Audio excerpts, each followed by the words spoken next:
this last week, Atascosa County had a loss. They lost their emergency manager, David Pacifica, and he was an awesome guy. And the Judge Hurley in Atascosa has tested positive for COVID.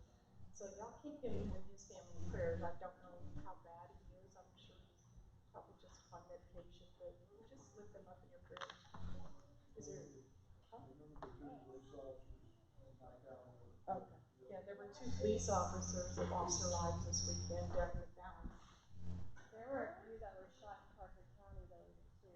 That's from lab. I thought we just lift up all the police departments in general. It seems like they need it worse than anybody right now. Is there anybody else?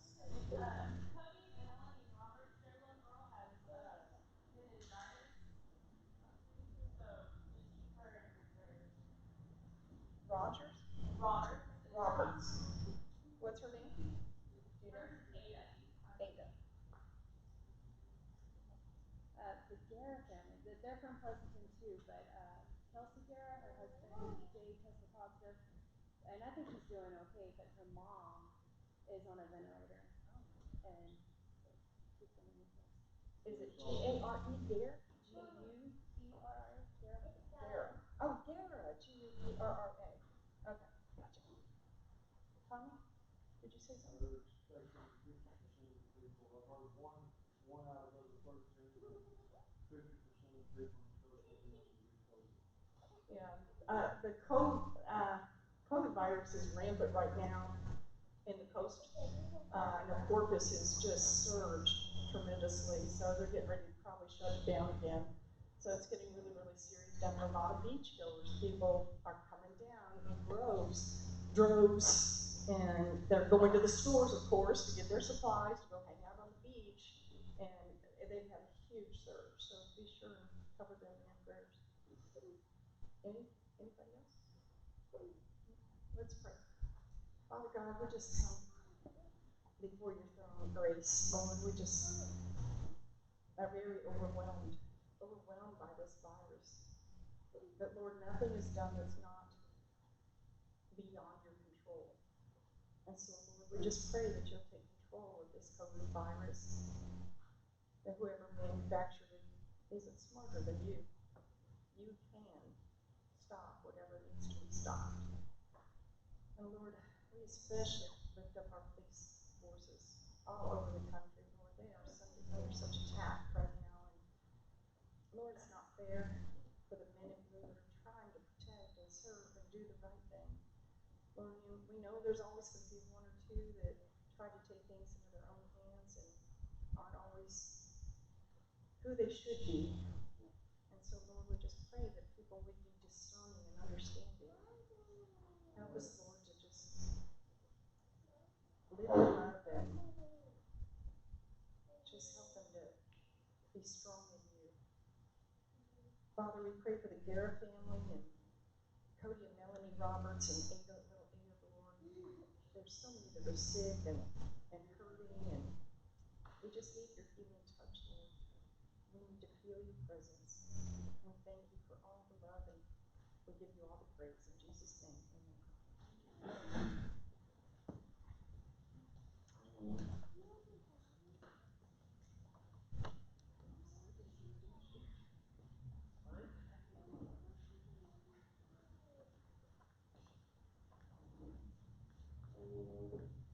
Good morning. Morning. Oh, let me get myself set up here.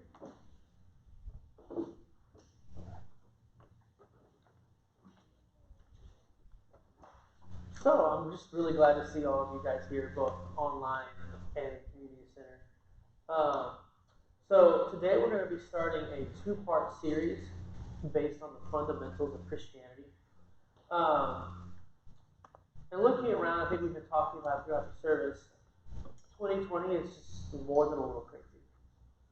And because of that, I really felt led to see if I can help us cut through that and learn how to focus on the Lord in the time that He has given us. So this week I'm going to be focusing on that at a church level, and next week I'll be focusing on it through a personal level.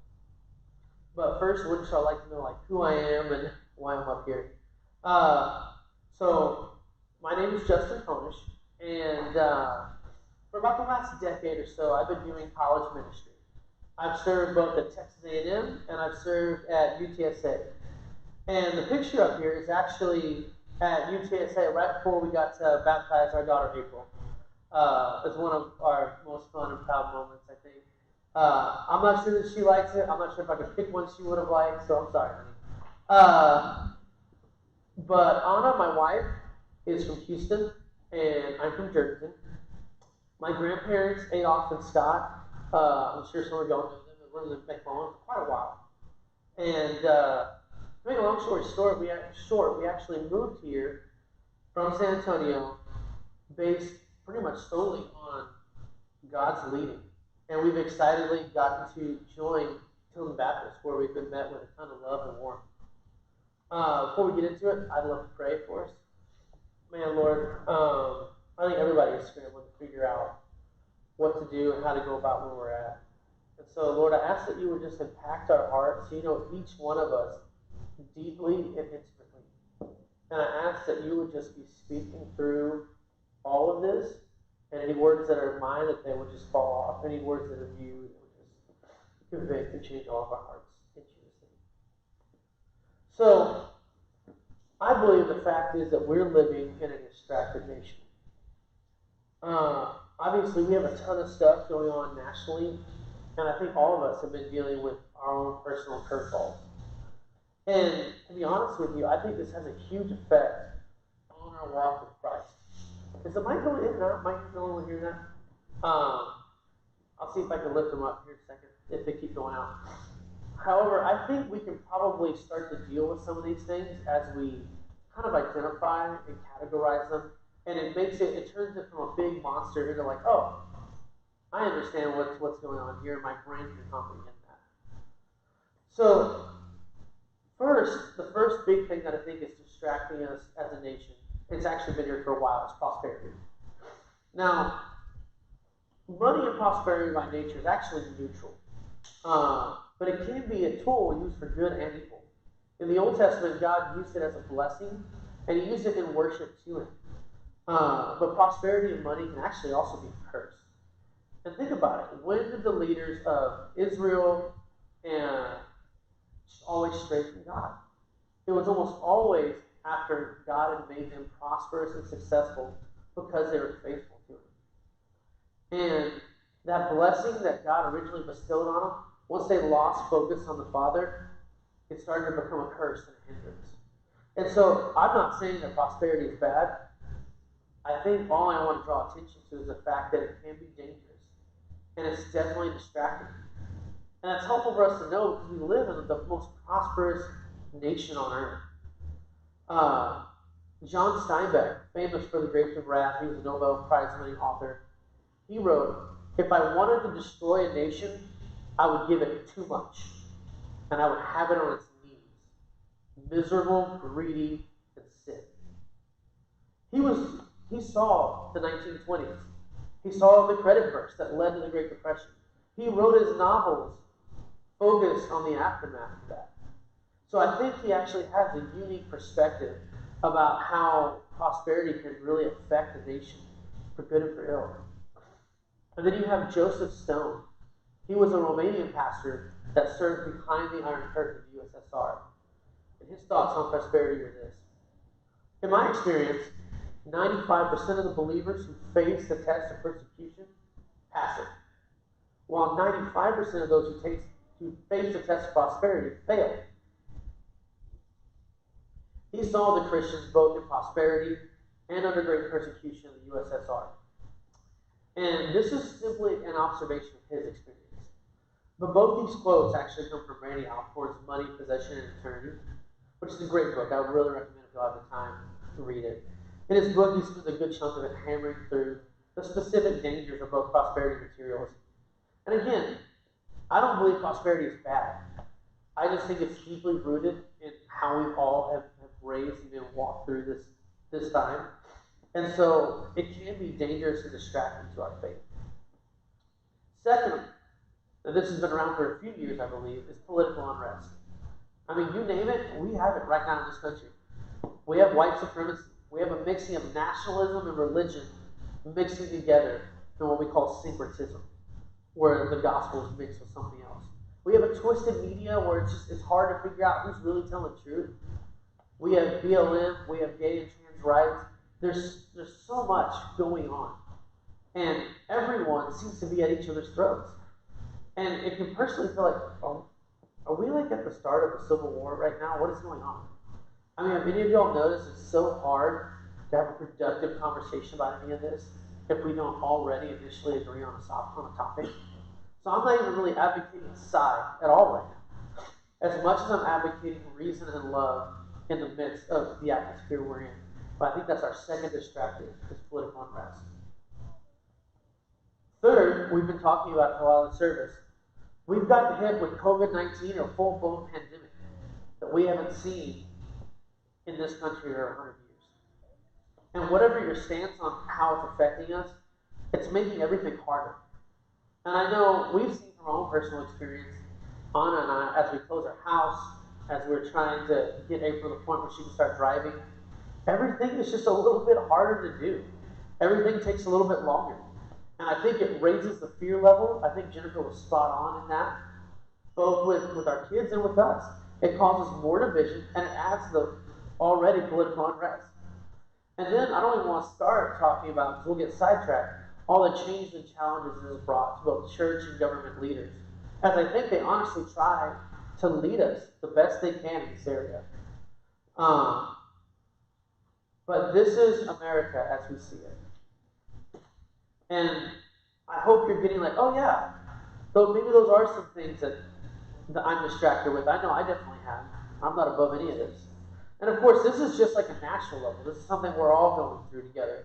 But there's stressors and curveballs that happen in our daily lives that we're constantly dealing with. So I think it's important to realize that both things are crashing in on us. And this environment just begs us to focus anywhere but on God and His church and what He wants us to be doing. And it makes a lot of confusion trying to figure out where do we go, what do we do. And some of us were partially distracted, but it's like, okay, I know where I'm going, even though I have this distraction over here. And then there's some people that have lost hope and just figure it's all going to go down. In fact, there's a lot of psychologist groups that are worried about a rise in suicide due to everything that's happening right now. And that brings me to the thought that this confusion, it has different causes and effects that are playing on all of us to some degree or another. The first, and again we've hit on it, is stress, anxiety, and fear. Which honestly, that's a natural reaction of our bodies to a traumatic event. And talking with one of my counselor friends, she's like, oh, this event is like a group traumatic event. So all of us are walking through it together. And I've seen many of my friends that already struggle with, stress and anxiety just on a daily basis. Their stuff has gotten harder.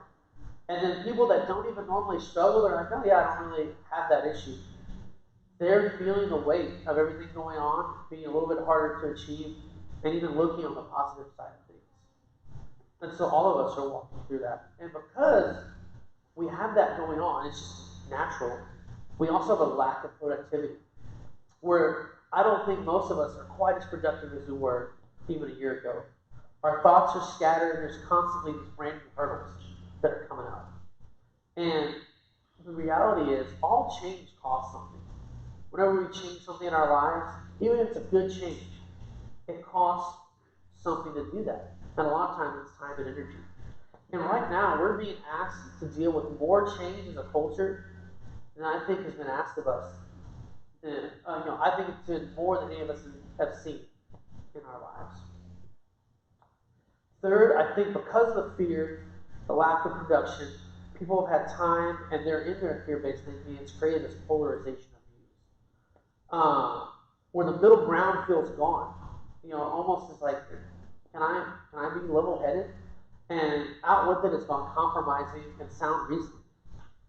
And again, someone please stop me if it feels like, oh, I'm not seeing that in our country. But this is where, like, from my seat, from my view, that's what I'm seeing. And no matter what side we land on, we can often look at the other side with fear and suspicion. And I think what happens from that, just again, kind of how our brain works, when we're in that fear and suspicion mode, automatic dehumanization can happen.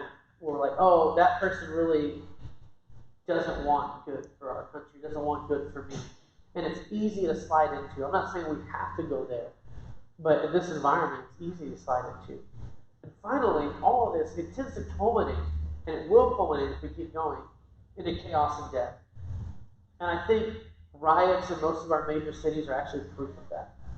Everywhere we look, people are shouting over each other. You know, as Anna and I will watch news, I notice it's like both sides. You don't want to go up and like let the other person finish their question. We're constantly shouting over each other. And I think that's because many of us are having this feeling that, man, if things don't change, the situation is going to get much worse if we're looking 4 or 5 and 2 years out. But I want to stop all of this and ask the question, what does the Bible have to say about all this? Because surely God's Word, we believe it contains all the wisdom in the world. So in the midst of all this, I want to ask, what does the Bible have to say? And I think one of the answers comes in 2 Timothy 2:4. Paul is writing his last letter before we think that he died. So he's in prison awaiting his death, and he chooses to write to one of his most faithful disciples, Timothy, who was a young pastor. And his church had tons of challenges. And he tells Timothy, he says, no soldier gets entangled with civilian pursuits, since his aim is to please the one who enlisted him. And Paul was actually pretty familiar with Timothy's struggles. There were other influential people that were bringing in false doctrines to lead believers away. There was government persecution to the point of death. They were very open about it. And there was a general lack of funds and a general lack of respect because of Timothy's young age. And in response to all of this confusion, that's what Paul tells them. Don't get entangled with everything. Remember, your aim is to please the one who enlisted you. Your aim is to please God. And when I think about all this and I start to reflect, it's funny, there's actually a story that comes up from high school. And I went to Jordan, and my sport was actually football.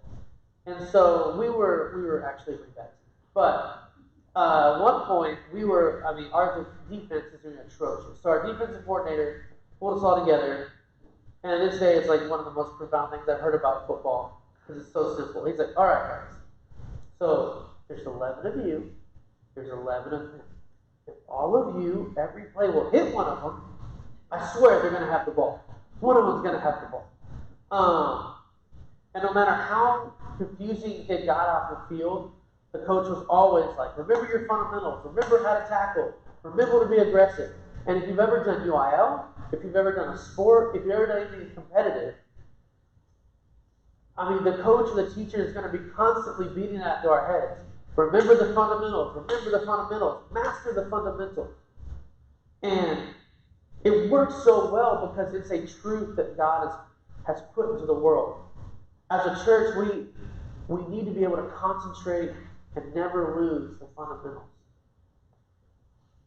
And all of what I've just described and gone through, the prosperity, the political unrest, the COVID-19, they're all distractions. They play a factor in how we operate, for sure. There are challenges and there are opponents. But right now, our concentration doesn't need to be on them. Our concentration needs to be on actually working through our fundamentals and following our fundamentals that Christ has set out. Now, when I say the church, I'm not just talking about Tilden Baptist. I mean the global church, the bride of Christ. And Tilden Baptist is part of that, but I don't think that it's just us that needs to come back to the fundamentals. I think it's the church at large. And of course, at least in my mind, it's like, okay, I get that, fundamentals. The next question in my mind would be, well, what are the fundamentals? What are the things that we actually need to be working through? And Christ was asked that same thing. They asked him, hey, what are the greatest commandments? In your mind, what's the most important thing, teacher? And he gave two quotes from Deuteronomy. He said, love the Lord with all your heart, all your mind, and all your strength. And he said the second is like it. Love your neighbor as yourself. When he was asked what the fundamental was, what was the greatest thing to look after, it was love. He went so far as to say their whole law system hung on that one thought. And I'd even argue that Jesus' entire message hangs on that sentiment as well. And now, when I say that, I think it's really easy to agree with, because we hear it all the time. But the problem is that the word love has been used and abused so often that it's almost meaningless, because it can mean almost anything. And we can justify a lot of our actions through the use of that word. Now, the Greek language in the New Testament gives 4 different words for love, and that helps. Categorization always helps. But the Bible defines love and shows us how to actually apply it. And I'm going to go over this in length next week. One of the definitions that we have for love is actually 1 Corinthians 13. But Jesus himself gave us the main way to apply love in action. And that's through giving the church a mission. And you're going to hear that normally in Christendom as a Great Commission. And I just want to, since it's a verse that a lot of us may have heard a lot, I kind of want to remind us of what the context looked like when he gave this Great Commission. So at this point, Jesus had already been crucified. He had already been resurrected, raised from the dead. And he was late into the 40 days that he spent with the disciples after he resurrected. And the Great Commission was actually one of his last words before he ascended into heaven. And this was actually given to a crowd of 500 people. So when he said these words, he wasn't just talking to the 12 disciples. He was talking to the entirety of the church at that time. And this is what he said. He said, go therefore and make disciples of all nations, baptizing them in the name of the Father and of the Son and of the Holy Spirit, teaching them to observe all that I have commanded you. And behold, I'm with you always, to the end of the age. And for me, since this commissioning happened with the entire church present, I think that really lends itself to the thought of this is every Christian's responsibility. This is what we're supposed to be doing as a church, always. This is our main thing, our main activity. Among everything else that we're doing, we are not actively and intentionally accomplishing this, both personally as a church, and I would argue we've lost our way. And man, the importance of this is just hard to overstate. So I want to break it down and look at, like, well, if it's that important, what is he actually asking of us? And the first is to make disciples. Teach everyone how to be believers. It's not like we just magically have that in ourselves. And Jesus sets up the example for what that looks like. He could have went off and made a megachurch. But instead, he decided to spend 3 years with 12 guys. We see that followed by the authors of the New Testament. You had Paul, who had Timothy. You had Barnabas, who had John Mark. They spent a lot of time together. They had teaching moments. And they lived life together, day in and day out. Secondly, baptize in the name of the Father, Son, and the Holy Spirit. This command was meant to be a public proclamation after someone believed, with the purpose of Christ didn't want us as believers to simply hide in our closets and stay silent. He said we were a light. And so it was a proclamation to the world that, hey, I reject the world and I accept Christ. Third, he says, I want you to teach them to obey everything I've commanded you. This means he wants us to be like him in character and maturity. And we have an obligation to learn and to teach each other how to obey every command that he's given. And now when I say we need to accomplish this in the church, let me explain. Especially because we can live in an individualistic society. We can think of groups kind of interestingly. The Bible gives us 3 main images of the church. The body, the family, and the army. And the body, is the way they describe it, is saying that, like, okay, there's hands, there's feet, there's knees, there's toes, and every part of the body is needed to function correctly. And the family, again, it has different roles in the same mission. We have the leader, we have the sweetheart, we have the class clown. Everybody has roles that they naturally fill. And finally, he talks about an army because we're on a mission. There's people on the front line. There's people in support. There's people in admin. But with each one of these, if a knee goes out, the body doesn't work as well. If one of the family members doesn't fulfill their natural role, it creates a disturbance in the family. If part of the army isn't actually working, then that army doesn't advance. So the corporate is so important, but if it doesn't include everybody, then it's not working as well as it could have. And Jim Harris, a couple weeks ago, he brought in special talents and gifts that we all have from the Lord that are meant to encourage and build up the body. So each one of us has those events. But if we're not using them actively, then we're not advancing as well as we could. And what I'm saying by that is you're important and you're needed. Even if you think, I don't really know what I can offer. Man, I just want to express that you probably don't even know the level of your importance. And that as you bring in and you start to engage, the cool thing that God's going to do both with your life and with others as you engage. And there's this concept that people will talk about sometimes, especially I want to hit on it as we talk about this on the church level, is everyone's challenge is no one's challenge.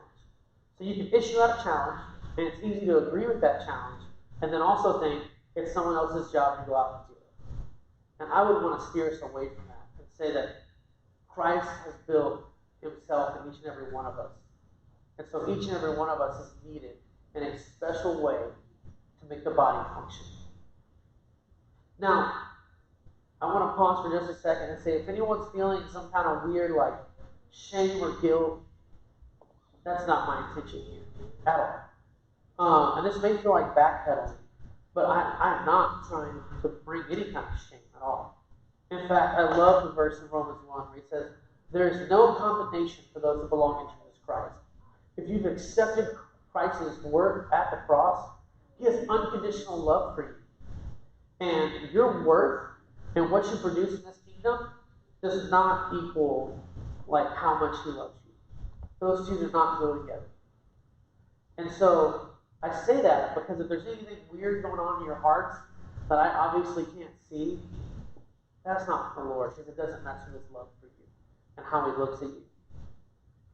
And at the same time, at the Last Supper, his last days before he goes to the cross, he tells his disciples, if you love me, you will keep my commandments.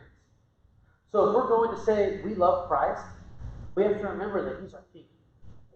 And we must obey him. And we must have our actions match up with this faith. So in other words, we can't be just Sunday morning Christians.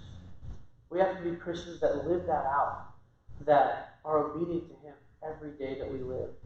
If not, authors like James, Jesus' brother, would actually question our very faith we're saying we're standing on if actions aren't coupled with it. You know, I love Dietrich Bonhoeffer. If you ever get a chance to read him, he's awesome. He says, only believers obey.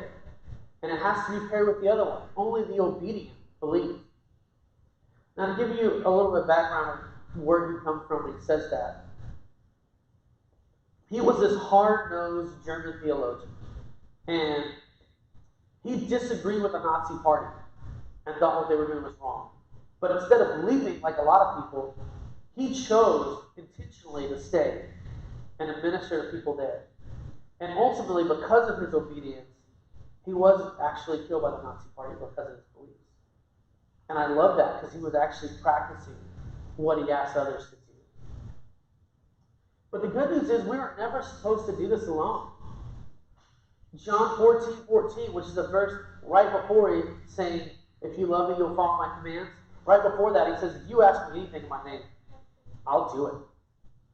Because God also said he didn't leave. Jesus said he'd be with us to the end of this age. So everything, when we talk about working in God's kingdom and pulling together, everything is about using God's power to do his work.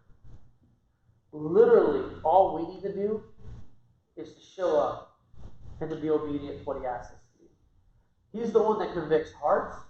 He's the one that converts people. He changes and transforms people. All the power comes from him. He's just using us in a partnership that transforms us and others around us.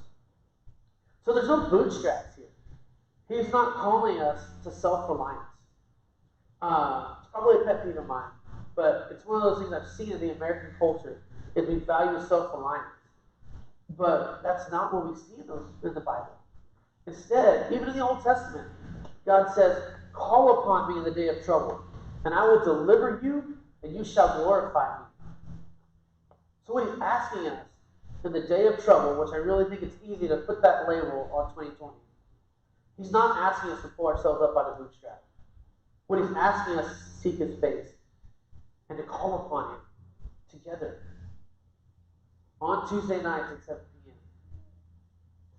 Was that a shameless plug for prayer nights? Yeah. It was. And I'm okay with it. And I'm okay with it because I see where we're at. I'm sure y'all do too. And it seems like the best answer in Scripture where we are at is for all of us to come together and seek the Lord's face so that he can deliver us as a nation, us personally, and then we're going to have so many great reasons to glorify. I think that's the most powerful thing that we can be doing right now. Because it's all about transformation. All about transformation. About becoming more and more like Jesus Christ. You know, Psalm 37:4 gets a bad rap because of prosperity gospel and name and claim it. But it says, take delight in the Lord, and he will give you the desires of your heart. But they focus on the wrong part. They focus on, he'll give you the desires of your heart. And then you have a lot of hurt people wondering why they didn't get that Lamborghini they were asking for. But that's because they didn't focus on the first part, where it says, take delight in the Lord. And you know, I have two uncles that live out on the farm with me. And as I've, tried to take delight in the Lord, I've been so surprised that he's pushed that desire on my heart, or it's become stronger and stronger. And the question is, does he want them to know him and love him? Yes, because he has so much to offer them. But it's not hard for him to give me the desires of my heart, whenever my heart reflects them. So as we start to take delight in the Lord and to seek his face, it's odd. It has this transforming effect on us. And so therefore it's really easy for him to give us those desires, because our desires have been changed. And so the mission we've been talking about, Great Commission, is actually just love applied in action. It gives a specific direction to what otherwise is just an abstract idea that gets manipulated. So now we come to the action points. And I just personally feel like it's the speaker or the leader's job to equip you guys, the saints, in your word. Therefore, I just can't count a sermon complete until you guys have action points that you can take away and think through, and pray through, and act on during the week. I feel like that's part of my job of being allowed to be up here. Again, all of this is with the goal of transforming ourselves to be like Christ. So let's get into it. First up, what are we learning? What are we, as Tilden Baptist, learning as a church to be more like Christ? To be fair, I don't know Tilden Baptist super well at this point. I've been around for a month or two. So I'm not blaming people. I'm not pointing fingers. I'm actually so encouraged by what I've seen. I've been met with such warmth and such love. But it's still a question I want us to ask ourselves with sobriety before the Lord. And when I had to ask myself this, what am I learning in my walk with Christ right now? I think the daily focus that came up for me was learning how to be patient and kind to my wife and daughter, which is part of the definition of love. And so therefore, they can tell you times where oh yeah, he failed and he had to apologize. They can tell you times you did well, you did good. Because so often my emotions are not leading me there to be kind and to be patient. Because we're going through that change we've talked about. So what are we learning? Number 2, who are we teaching? Notice I didn't ask what are we teaching. Who are we teaching? Who is Tilden Baptist actively discipling and pouring into right now? And again, I could name a few areas where I see us doing some of that, but I want us to reflect on it. And some of that means, like, who are you pouring into and teaching the commands of Christ to right now? And one caution as we walk through the thought of teaching is, in the world of Christendom, it actually doesn't come separated from learning and serving. So in a lot of ways, when I ask who are we teaching, I'm also asking, what are we learning and what are we doing by serving? Number 3, how are we becoming like Christ right now? How are we as a church transforming? How are we becoming more like Christ as a group? What are the active attributes that we're focusing on? Again, as a group. So that we can love the outside world better, so that we can love each other better. This is a tough season to think through that. But I think the Lord is still asking us, hey, how can you become like me right now? And the question comes to my mind, how distracted are we getting? Are we chasing rabbit trails? I've caught myself doing that for days, but I had to come back and be like, no, Lord, my main goal is still to be transformed by you, no matter what else is going on. And so all of these action points we have to look at both a corporate and personal level. And again, none of the images of the church work at their best if we're not always pitching in. That body is always going to hobble until that big toe is actually put back in and brings balance. You know, if we have most of the family working and one person sitting there on the couch, I know at least in our family it causes some dissonance. And again, with that army, if we're not having even our support people working, oh man, it slows the army down. It does. So what do we need right now? I like Jim Cymbala's quote. He's a pastor from New York. And he says, right now, we don't need Christians full of cant or posturing or railing at the world's problems. Instead, we need believers who are willing to take that risk to chase after the Lord. We need individuals and churches that are willing to make a sacrifice to love other people who hate them or to bring them ill will. We need to be able to love people that take extra grace because of sin or abrasiveness. And we need to learn to love people who don't love us back. Those are hard words. And those are hard concepts we need to process through. That's what Christ is calling us to. That's the kind of love he's asking of us. And so, finally, I hope there's some of you either in here or watching online asking this question. What do I do if I'm not a Christian? If I'm not part of the church? And I have an answer for you. We've been looking for you. We've been waiting on you. We want to meet you and we want to love on you. And we want to help you in the same way that we've been helping. And I'm not sure if you know this yet, but the world is not going to God's original plan. God's original plan was for man and him to be in a perfect relationship. Forgive the emojis. It's the best I could find. God is the sun. Us is a smiley face. It's the best Google slide we'll get. But that's how he set up the world. Was us in perfect relation with him, communing with him every day. But if you're familiar at all with Genesis, that's not what happened. This is our reality. We sinned, or rather we did wrong in the sight of God, who is purely good and purely righteous. And in fact, Romans 3:23 says all of us have sinned and fallen short of the glory of God. None of us are better than each other. But we've all created this separation. And Romans 6:23 says the wages of sin are death. And so when we do wrong, we have earned death for ourselves. That is part of the justice of God. It leaves a gap between us and God. And personally, I feel like everyone on earth feels this at some level. They feel that there's something bigger than them that they're disconnected to. I mean, this is the root question with spirituality, no matter what religion people follow. Some are just coming to the correct answer, unfortunately and sadly. But God had a plan to fix this. He sent down His Son from heaven, and Jesus came willingly to die on the cross for all of my wrongdoing and all of your wrongdoing. And Romans 5:8 says that while we were still sinners, while we were still foes of God, Christ died for us.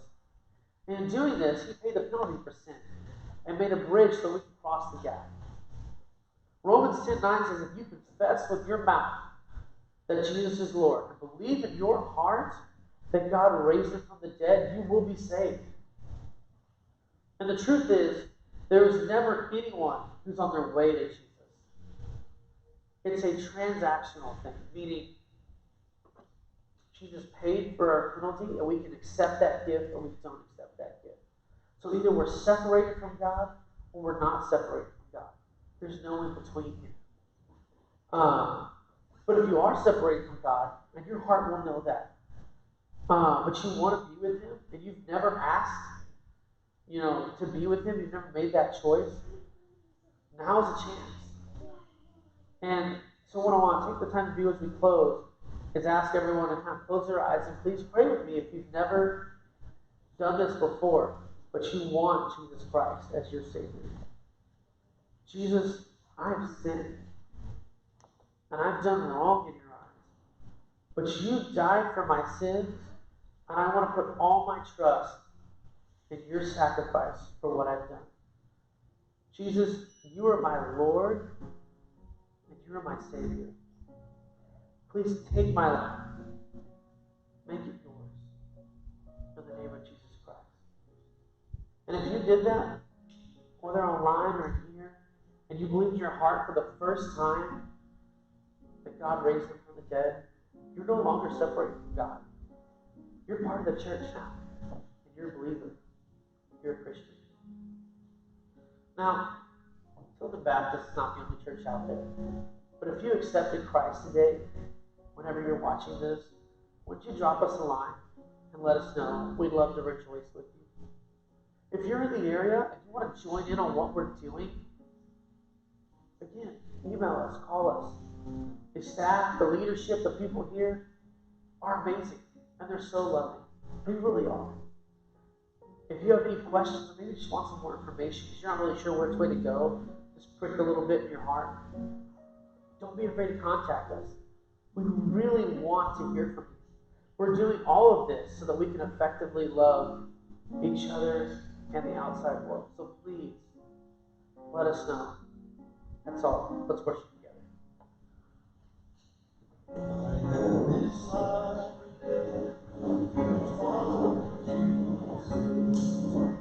have decided to follow Jesus. I have decided to follow Jesus. No turning back, no turning back. Though none go with me, I still will follow. Though none go with me, I still will follow. Though none go with me, I still will follow. No turning back, no turning back. Thank y'all for being here. Let us close with prayer. Almost gracious Heavenly Father, we're so grateful for this opportunity that we can join the body, both physically and virtually. We thank you, dear Heavenly Father, for Justin and the word you brought to us today. We pray, dear Heavenly Father, for those who are sick in body and spirit, for a faithful touch of the hem of your robe, for your wisdom and guidance for each and every one of us, for the courage for each and every one of us to step out and glorify you. We ask all these things in Christ Jesus' precious and holy name. All God's people said, Amen. Thank you all. We have a business meeting. Please stay if you can.